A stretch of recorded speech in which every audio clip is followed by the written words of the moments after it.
Hey everybody, Gnome here, server X160, the best there is.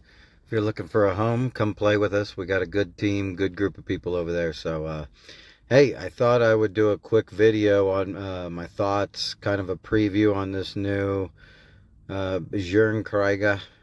I don't know how to pronounce it. It's the Polar Bear Clan, and it's a warrior clan. The last warrior that was released was the Almat.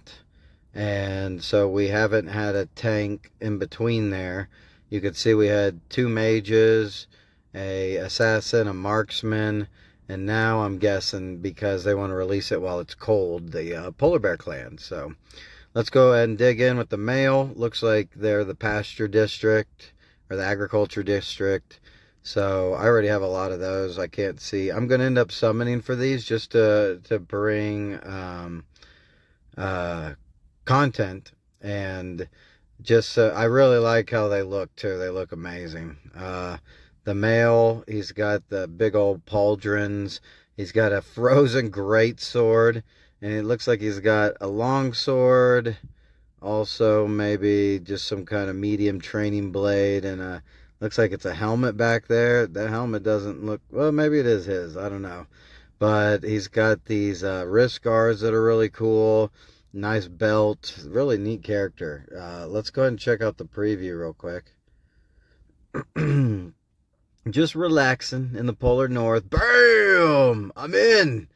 Swipe, swipe. And I think that's his ult right there where he jumps up and he smashes. But, I mean, we'll find out. So let's dive into the abilities. Freezing auras is passive. A frozen zone forms on the battlefield. We don't know how big it is. So that'll be something to look out for. It could be like a male hose where it's really significantly big.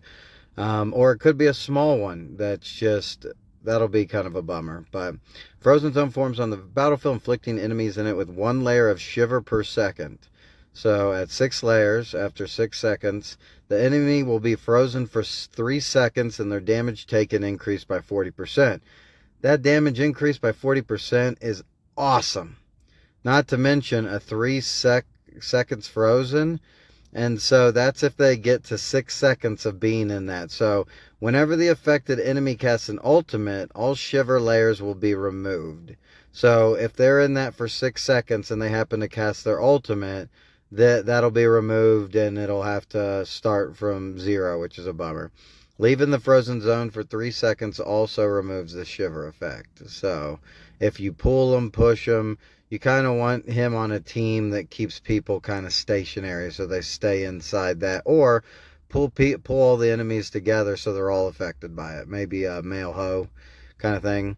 So his active is Tundra Tremor, charges up and strikes forward, dealing damage equal to 520% of his strength, launching the target airborne while leaving a frozen zone behind for 6 seconds. So I don't know if you get a second frozen zone or if this one will appear more, if it's just at the beginning of the battle. There's a lot of questions here. And also, charges up and strikes forward, dealing this much damage and not launching the target airborne. Does it hit everybody in that forward strike? If that's so, that would be really nice. It launches the target airborne, so they're temporarily disabled for what, half a second, maybe a second, and it leaves behind a frozen zone. So I don't know if it's going to be where he attacked them or where he came from before he charged up. We're going to have to get some gameplay testing on that. Björnkriger Shattered Glacier swings the greatsword, dealing damage to all enemies in a fan-shaped area in front, equal to 300% of the caster's strength, knocking them back. Maybe similar to Wood Scourge, how it does that sweep. The caster then leaps forward. So it first sweeps in front of him, knocks everybody back that's in front of him. Then the caster leaps forward, dealing damage to all enemies within a large area equal to 400% of the caster's strength, enhancing the frozen zone for 8 seconds. So he hits him in a fan shape, knocks him back a bit, then he jumps forward at him. And I think that was the preview, how he was striking down. Large area, 400%, so a total of 700%, possibly to multiple enemies, and enhances the frozen zone for 8 seconds. So I don't know if he leaves behind a frozen zone during this period, if it's a frozen zone he's left from the active or the passive. Again, can you have multiple frozen zones? I wish I knew. So when enemies in the frozen zone suffer from immobilizing control effects, the duration is increased by 60%. Here's a question. Is the frozen zone's duration increased, or is the freezing, the immobilizing, increased by 60%? So if it's his passive, it would be an extra second, basically. So I don't know how that works out, but I'm guessing it just makes suffer from immobilizing control effects. So anyone that immobilizing will be increased because they're in the frozen zone, I'm guessing. Really cool champ. Seems like he's going to be a lot of fun. I'll have to test him out to see which I like between him and the female. The female looks awesome. She's got some cool pauldrons, maybe a bit more simple than the male. She's just got a little cloak. She's got a couple braids coming down, and her halberd or her polearm isn't that big. So I think she's just more of a simple illustrated design. She has her passive chilling aura. Constantly emits chill in combat. So I'm guessing it's a point blank AoE around her. Enemies imbued by chill will have their fortitude reduced by 100, of which 100% will convert into the champion's fortitude. So this girl is going to be increasing her fortitude, decreasing the enemy's fortitude. So she should naturally take less damage and deal them more damage. So, but sadly it's fortitude. Fortitude's kind of not the best stats in this game, so I don't know how good that'll do. If there are multiple enemies nearby, the fortitude gains can stack. So if you pull the entire enemy team in with a male hoe or whatever, then they're all going to have 100% reduced fortitude, and she'll have up to 500% increased fortitude. I mean, based off of each individual's. And so when an enemy leaves the chill range, the effect expires immediately. So this is only affecting them in an aura around her immediately. So could be potentially good. Let's see what else she's got. Active, Tundra Smite. Pulls a random enemy outside the chill range to the caster and slashes all enemies in front, dealing damage to 480% of the caster's strength, reducing their damage dealt by 25% for 4 seconds. That's really good. Reminds me of a female shark who in her active, she does an AoE and they do less damage. I think it's by 30% or something at max level. And so but the nice part is she pulls a random enemy. So that could be anybody. She's just bringing them in. And this is every time she uses her active. So that's essentially a Tide Razor. Sadly, Tide Razors is the furthest enemy. This is a random enemy. But it's outside the chill range. So anybody that's in there, she's not going to pull. So meaning the more enemies you get right next to her, the more likely chance she'll pull somebody else. Reducing their damage. So that is real nice. It's bringing people in. She slashes all enemies in front, and it reduces their damage dealt, and they take a good amount of damage based off her strength. If no enemy is outside the chill range, so if everybody's stacked up around her, she'll slash forward immediately. So she'll do the slash and the damage reduction and not even try to pull somebody, which makes sense. Björnkriger's Ice Storm. Swings the poleaxe in place to continuously attack nearby enemies who all should be around her. That's how her mechanic goes. Dealing damage and interrupting the enemy's action once per 0.5 seconds, and total damage equal to 900% of the caster's strength over 3 seconds. So that's 6 total interrupts over 3 seconds. It's 300 damage a second percent. And it's to everybody around her. That could be really significant if you have the entire enemy team stacked up on her.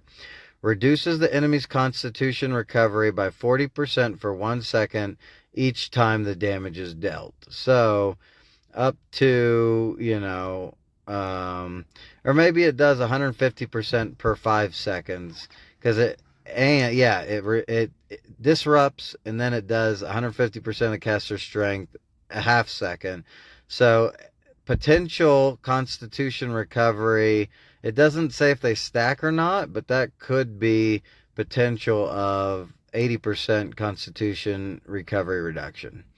So potentially really awesome. She pulls people in beside her. If you don't have a pool or anything on your team, this could be a nice potential. And it seems like her and the male might go have some nice synergy together, have some nice so of course the male Ho will do well. Male Dravapala pulling people in, female Dravapala pulling people in, and this is for the male and the female. Because these warriors want everybody within melee range, it seems like. So one of the issues is they are a warrior. Recently, though, I kind of distributed my stats a little bit. So I do have more warrior strength and warrior damage reduction, which is really nice. I think that these champs are real good. They don't have any boost to strength. They don't have any shields. She reduces the damage dealt. He does the frozen zone, so has the opportunity to stun people and increase their damage taken. So I'm kind of looking more at him, but I really like how she pulls people to her. I decided that's kind of my favorite champs in the game. Female Silken, female Tide Razor. That's why I like male Dravapala so much, but he's just not really feasible for in-game based off some of the other champs you can get. And so this female does have some potential. So I think it'll come down to who I pull Mythic. I think I have 350 summoning stones, so I'm going to try to get the clan. Even though I don't want them, they don't really fill a role for me. So what I might do too is just get them all to, 11 stars, just so that they maximize on their skill abilities.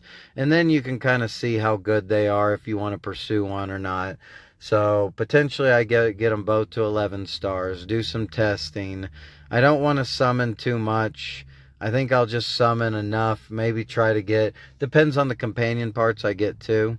If I get really lucky, I'll just drop out early. But I will do some summons on them, because also I need some fodder for marriages and moving traits over.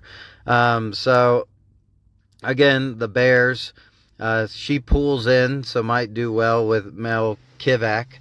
Let's talk about some synergies for her first. So she pulls people in. So male Acuna would be really good. Female Acuna good, putting on damage shields. And remember, these polar bears don't really have much defense, so her shield could be really nice. Female Kavak's great with both of them because she's getting away from them and throwing more spears. Female Silken Crown would go better with the male. But the male Silken Crown with the healing, with the increased damage for your allies and attack speed could be really good with the male or female in this case. Both core bits will go well with them for the stun, silence, the synergy.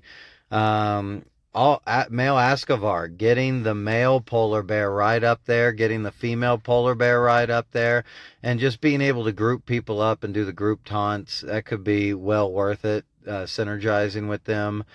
Crooked Fins, you kind of, I guess the female would be okay, the male would be okay. Female Thunderlord would go really well since everybody's stacked up. Male Soulkeeper, his aura, since everybody's stacked up. Heck, bring the female Tide Razor with them to add more of that stability and longevity while bringing people in. Really good for the male, okay for the female. Yeah, I think that there's some really good synergies out there. Maybe something to do with the male Stone Thrower too, because he affects Fortitude. Stolen Fortitude. The arrow ignores the target's defense, so I guess that wouldn't be that great for the female.